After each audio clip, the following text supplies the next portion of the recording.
sofreu durante anos e anos. Ela tinha batido em várias portas, ela tinha corrido para tantos e tantos lugares. Até que um dia ela soube que Jesus ia passar por ali.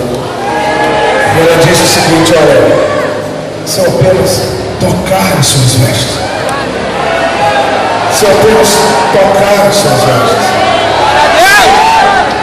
Ela não falou bem assim: olha, se eu conhecesse alguém, se eu conhecesse um discípulo dele, ou se eu pudesse ter uma reunião com ele, se eu pudesse passar um dia com ele. Ela falou o seguinte: olha, se eu apenas tocar as suas vestes,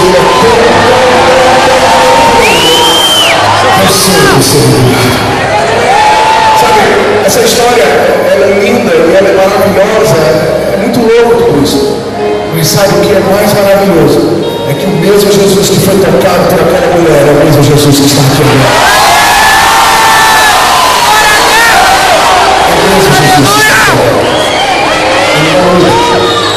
Ele não muda. Ele não muda. Sabe, eu não sei se nessa noite existe alguém aqui que esteja com alguma enfermidade, que já bateu em tantas e tantas portas e não teve jeito. Talvez não você, mas a sua mãe, o seu pai, ou o primo.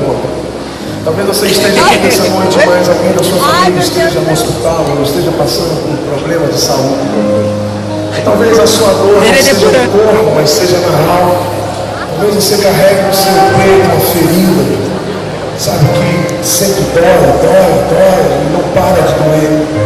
Todas as vezes que você olha para trás e você vê o que fizeram com você, ou o que você fez, você guarda esse rancor, essa ferida dentro de você, sabe?